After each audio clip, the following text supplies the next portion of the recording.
Chères étudiantes, chers étudiants, Master, PNOMR, Physique des nouveaux matériaux et énergie renouvelable. Donc j'ai le plaisir de reprendre le cours du module Propriétés fondamentales des semi-conducteurs. Donc pour un nouveau chapitre.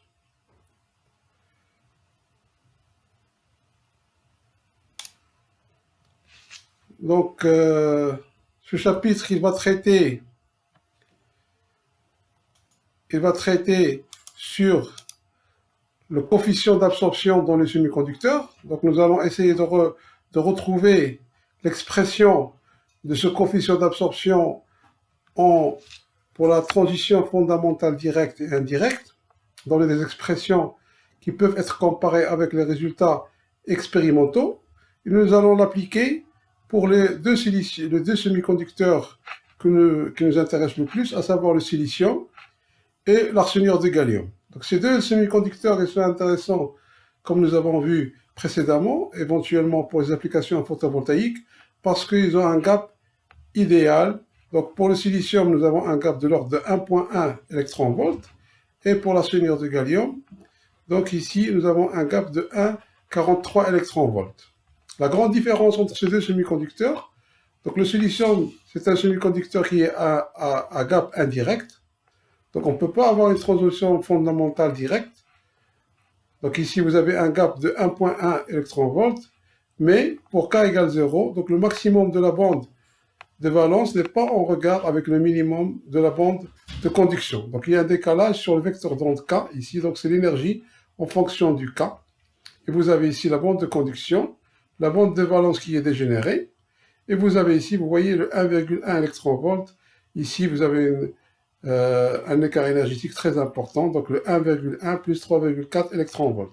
Par contre, l'arsenure de gallium, il a l'avantage d'avoir un gap direct, c'est-à-dire que le maximum de la bande de valence, elle est en regard, en face de minimum de la bande de conduction, et elle a un gap de 1,44 électron-volt. Donc vous avez une bande de valence entièrement remplie, et une bande de conduction entièrement vide. Donc ici, vous avez la bande trop lourde, très léger, donc dégénérée pour la bande de valence, et la bande spin-orbite qui sont représentées ici.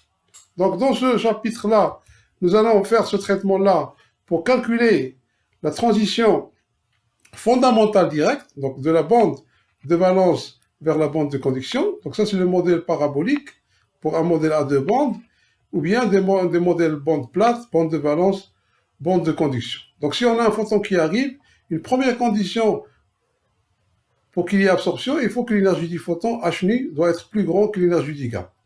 Nous allons aussi nous intéresser à la fin de ce chapitre pour calculer la section efficace de photoionisation pour une transition entre un état donneur, donc impureté peu profonde juste en dessous de la bande de conduction, et le continuum de la bande de conduction.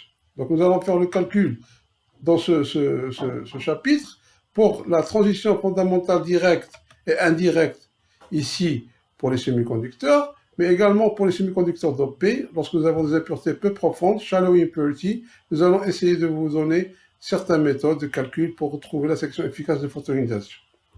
Alors, la définition classique du coefficient d'absorption en mécanique classique, quand vous avez ici, vous avez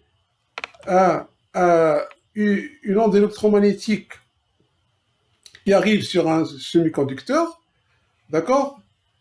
Et vous avez donc cette onde électromagnétique représentée par des photons qui vont être absorbés, qui vont pénétrer dans le matériau. Donc, ce qu'on appelle le coefficient d'absorption, il est relié au nombre de photons absorbés par unité d'épaisseur de matériau en fonction de la longueur d'onde. Donc ici, l'intensité de l'onde électromagnétique qui traverse le semi-conducteur est donnée par une forme exponentielle. Ça, c'est l'intensité incidente. Et dans le matériau, il y a une décroissance exponentielle moins alpha z. Alpha, c'est ce qu'on appelle le coefficient d'absorption en mécanique classique, qu'on peut retrouver ici, sur cette formule-là, 1 sur I, dI sur dz. Donc l'intensité ici, qui va pénétrer dans le matériau, il va dépendre de la fréquence. Donc l'objectif, c'est de trouver l'expression du coefficient d'absorption en fonction de l'énergie d'excitation de l'onde électromagnétique H bar oméga. Donc ça, c'est le mécanique classique, mais nous, ce qui nous intéresse, c'est de reprendre ce calcul-là dans le cadre de la mécanique quantique.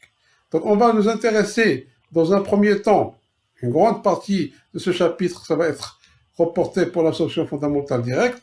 Donc lorsque l'électron, le photon, ici, arrive au niveau du semi-conducteur ou bien le matériau absorbeur, il y a une bande de valence entièrement remplie, bande de conduction entièrement vide.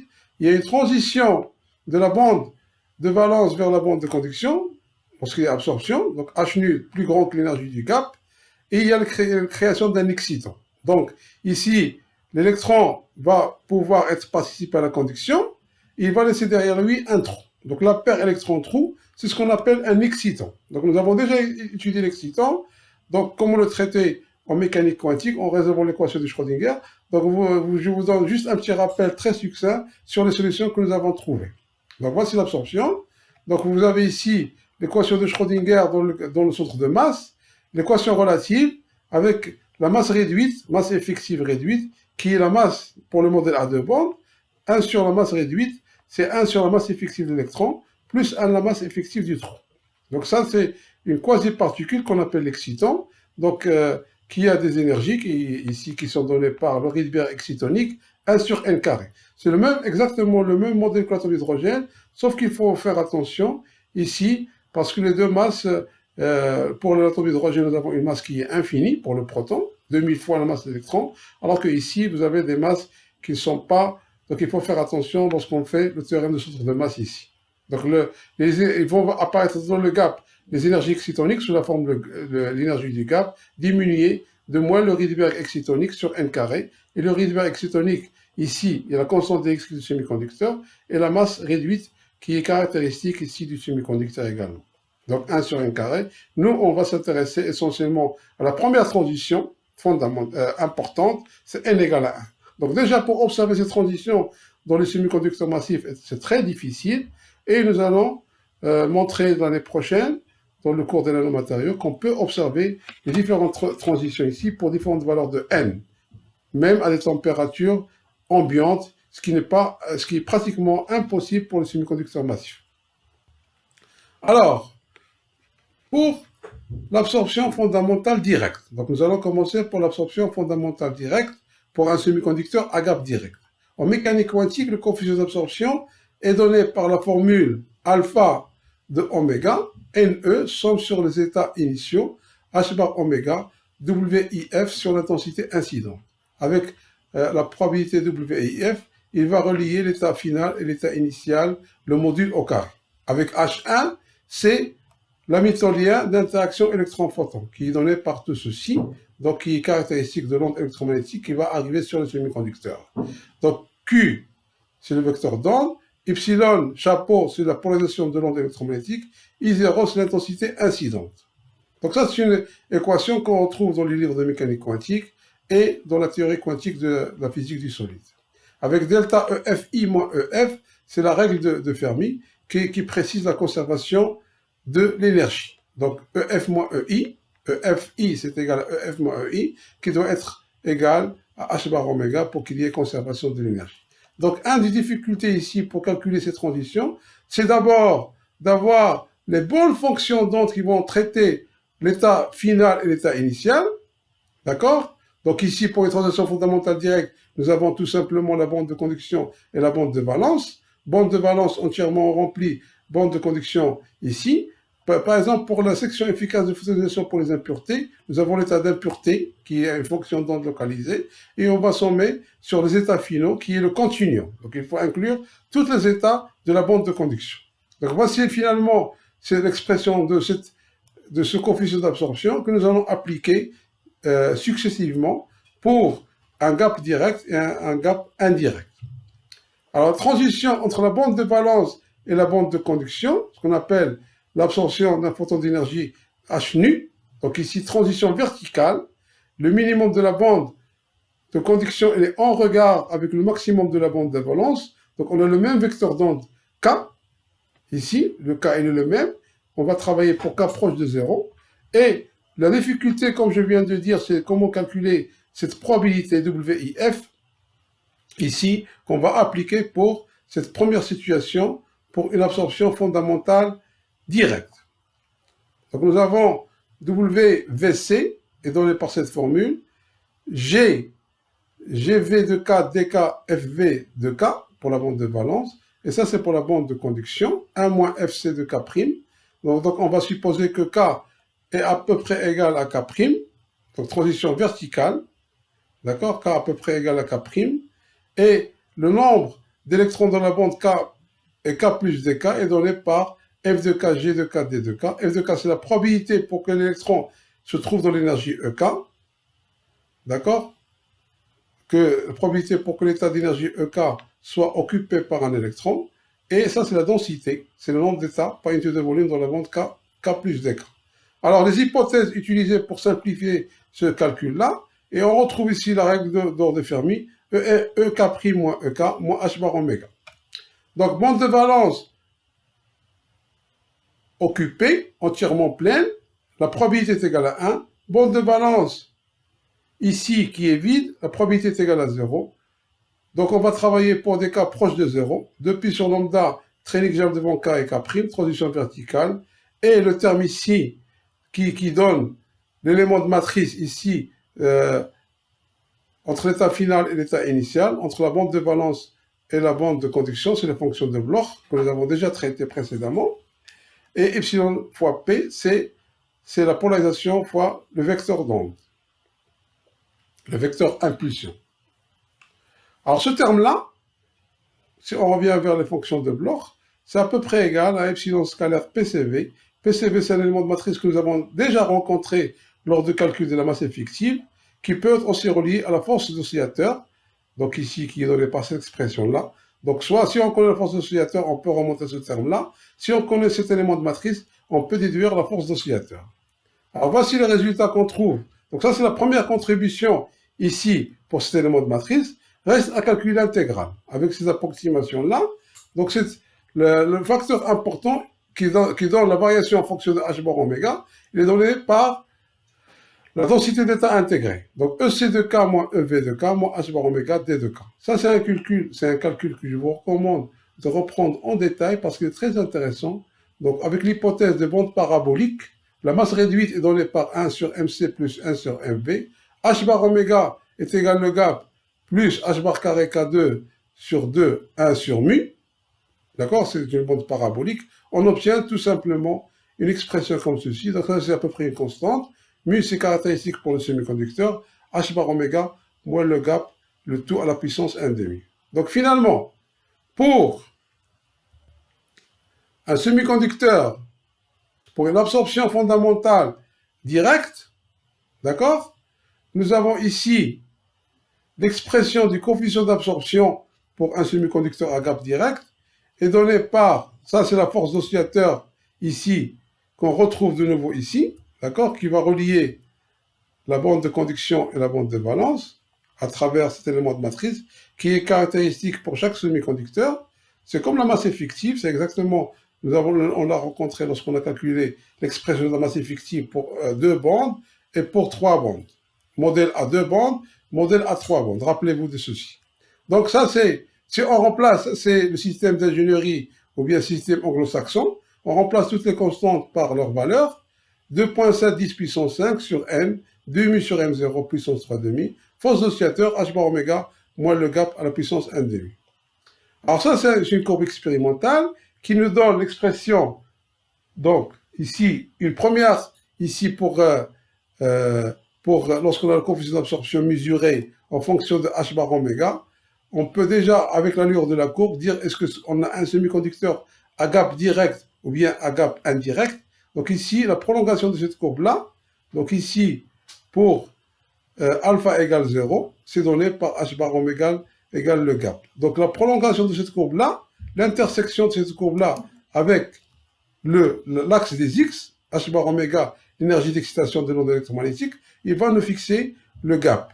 Donc on trouve pour le CAS, ici, 1.39. Donc ça c'est la théorie, ça c'est l'expérience. Donc on peut fitter cette courbe-là avec la théorie, ou bien on fait le carré, h bar alpha au carré, ça nous donne une droite.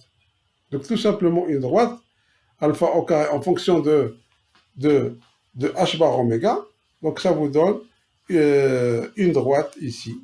D'accord? Donc voici par exemple ici, pour GAS, la comparaison entre l'expérience et la théorie qu'on vient d'établir, nous donne ici à 300 degrés K, le gap est égal à 1,39 plus ou moins 0,02 électron-volts. Ça, c'est un résultat qui est valable à 300 degrés K. Comparaison entre la théorie et l'expérience. Donc ici, comment on compare la théorie et l'expérience? Il faut faire un fit, d'accord, prendre quelques points et faire la méthode de moins carré ou bien faire le prolongement ici pour trouver ceci. Donc voici aussi cette courbe-là. Vous voyez, ça c'est le coefficient d'absorption. Vous pouvez prendre cette formule-là, la racine carrée de E moins EG, d'accord? Ou bien vous prenez l'alpha au carré. Donc vous avez, ça c'est pour INSB, et ce qu'on vient de voir c'est pour GAS. Donc INSB c'est également un semi-conducteur à gap direct. Alors maintenant, nous allons reprendre le même calcul pour le gap indirect. Alors pour le gap indirect, d'accord, vous avez ici le minimum de la bande de conduction n'est pas situé à la même valeur de K que le maximum de la bande de valence. Alors on peut faire absorption fondamentale indirecte pour le silicium par exemple. On peut faire ici un chemin virtuel, juste une idée par l'esprit, dire que l'électron, avant de passer de A vers C, il va passer ici vers B. Après un petit séjour, qui est un état excité, il va aller vers un état de moindre énergie, qui est plus stable, ici, qui est le point C. Ou bien, il peut se désexciter au niveau de la bande de valence, suivi d'une transition verticale. Donc vous avez deux chemins, ABC ou bien ADC. ABC, transition verticale, AB, suivi. Donc vous avez le photon H bar oméga porte l'électron de la bande de valence point A vers un état virtuel de la bande de conduction, point B. AB, il y a conservation de la quantité de mouvement. Après un bref séjour, l'électron interagit avec le phonon d'énergie H bar oméga Q. D'accord? Q égale, apporte-moi un verre d'eau. Q égale à K' moins K. D'accord? Donc, interaction électron-photon suivie, d'accord? Ici, une relaxation avec émission de phonons. Donc ça, c'est une émission de phonons. Là, absorption de phonons. Donc ici, absorption de phonons suivie d'une transition verticale. Donc ici, transition vers l'état le plus stable, C. B vers C, c'est une conservation de la quantité de mouvement. Ou bien, donc ABC, ou bien l'autre chemin que nous avons appelé ADC. Donc vous avez deux types de chemins qui sont différents. Conservation de la quantité de mouvement, d'accord, suivi ici de l'émission de phonons. Absorption de phonons suivi de transition verticale. Donc vous avez deux situations.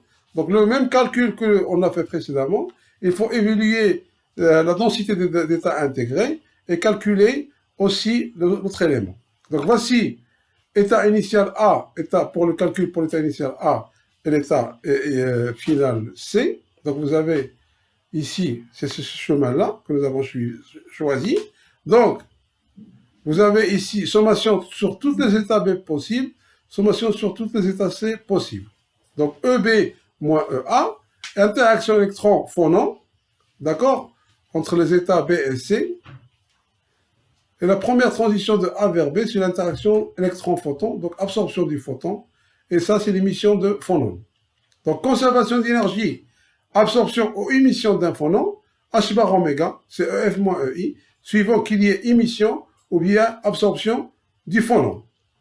Les densités d'état sont données pour l'état initial, la racine carrée de EI, et ici, puisqu'on a le gap, c'est EF moins EG 1,5. Avec EF, c'est donné par, ici, H bar oméga, plus EI, plus ou moins l'énergie du phonon.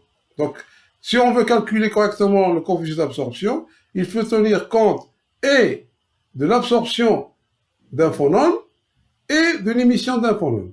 Alors, le deuxième terme intéressant, c'est de calculer cette densité-là. Donc, si on a un photon très énergétique, H bar oméga plus grand que EG moins H bar oméga Q, d'accord? Ou bien, donc ici, il faut calculer cette intégrale, ce qui est très simple, ou bien, ici, l'émission de phonon H bar oméga, encore plus grand que EG plus H bar oméga Q. Ça, c'est l'énergie du phonon. Donc, on trouve ici que pour l'absorption, ça, c'est le nombre moyen de phonons, donc qu'on peut calculer facilement avec le modèle de cette harmonique et Bose-Einstein. Et ici, c'est la formule, d'accord? H bar oméga moins EG plus H bar oméga Q au carré. Et ici, H bar oméga moins EG moins H bar oméga Q au carré. Donc, cette densité-là, le nombre moyen de phonons, est donné par cette expression-là, d'accord, pour l'absorption, et ça, c'est pour l'émission. Donc, il y a deux contributions. Une première contribution qui vient de l'absorption d'un phonon,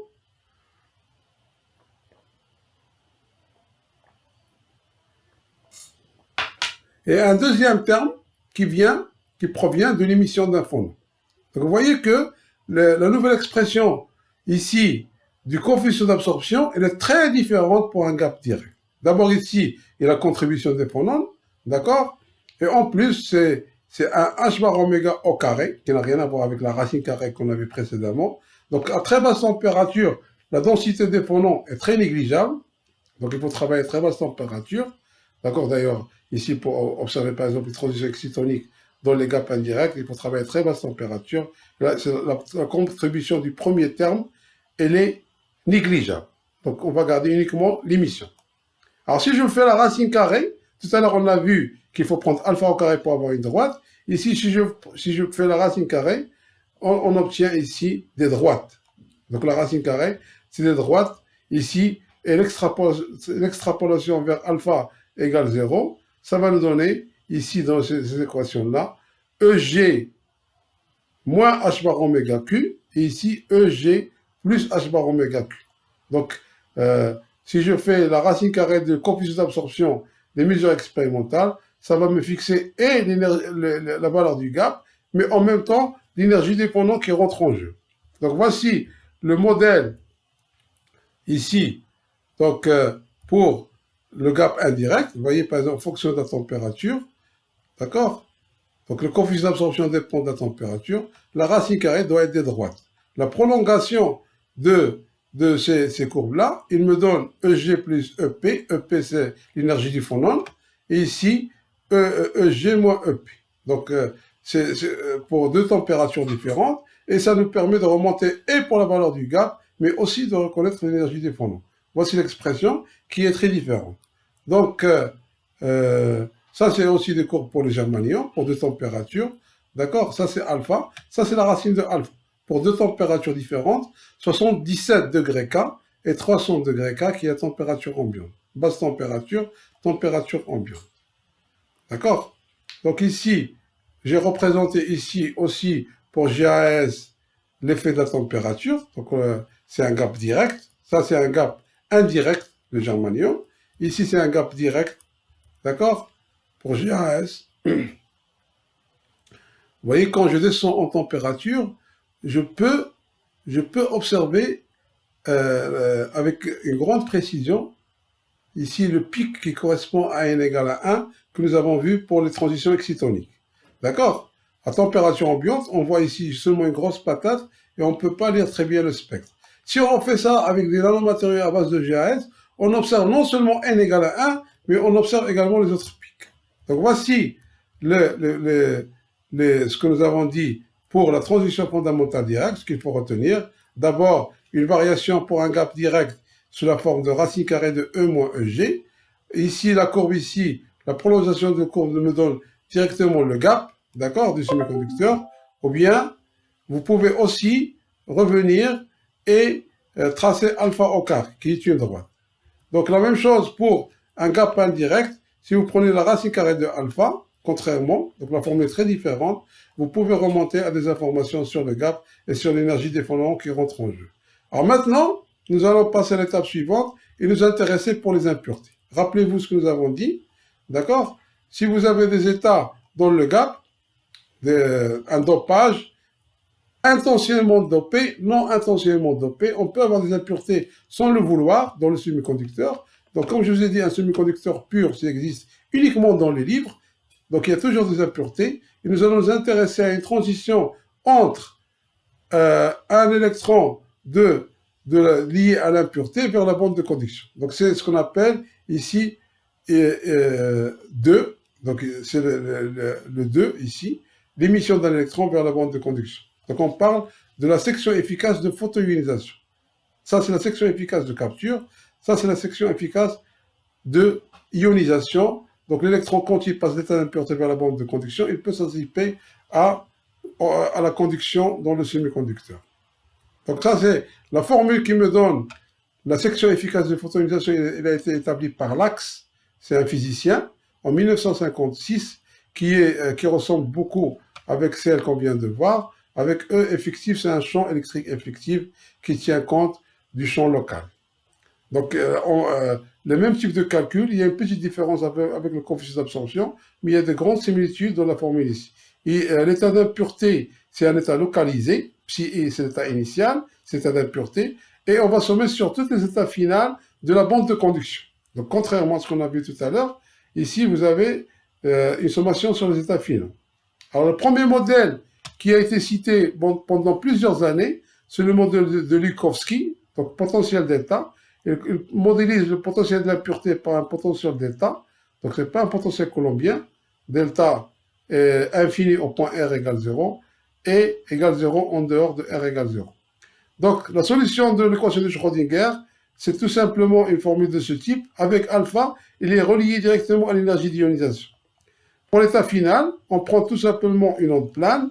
Alors tout calcul fait, on trouve une formule très jolie pour la section efficace, qui est en fonction d'énergie d'excitation réduite par rapport à l'énergie d'ionisation, pour avoir des unités ici, des paramètres sans dimension, d'accord? Ça c'est une expression, les Rydberg comme unité d'énergie, et le rayon de bord effectif comme unité de longueur. Alors si on tient compte maintenant de l'anisotropie, donc si je prends, pas cette fonction ici, exponentiellement alpha R sur R, mais je prends deux paramètres, d'accord? Ici comme ceci, AT et AL, d'accord? Pour tenir compte de l'anisotropie, parce que le silicium, il a deux masses, plusieurs masses, une masse dans le plan, d'accord? Et une masse perpendiculaire, donc on prend la même chose ici. Si je fais AT égale à L, je retrouve l'expression précédente. Donc voici la comparaison avec l'expérience. Le silicium dopé avec le gallium, le modèle anisotropie, fonction d'onde cylindrique, le modèle isotrope, fonction d'onde sphérique, d'accord? Donc ici vous avez une fonction d'onde sphérique, d'accord? Et une fonction d'onde cylindrique. La comparaison avec l'expérience me permet d'avoir l'énergie d'ionisation et on voit que le modèle anisotrope s'approche davantage des points expérimentaux. On a fait ce travail-là et pour le gallium et pour le silicium dopé avec de l'aluminium.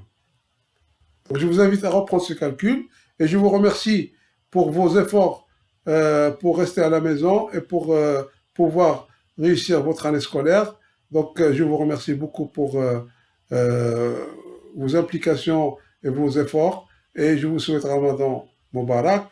Et voici comme promis quelques références qui ont été sponsorisées par la présidence de l'université, donc pour faire bénéficier et les corps enseignants et les étudiants. Donc vous avez de quoi travailler et je reste à votre disposition et je vous remercie sincèrement. Donc voici également le document que je vais mettre sur le site de e-learning, donc le polycopier qui est très intéressant, qui est très conséquent, qui contient plusieurs pages et qui constitue un document de base de travail qui est très important. Donc vous avez sur le site les cours PowerPoint, les cours PDF, mon cours à moi, et vous avez ce document aussi qui est très important, qui est le polycopier, plus les vidéos. Donc voilà, merci beaucoup et restez chez vous. Donc merci beaucoup et bonne continuation pour la suite de votre travail.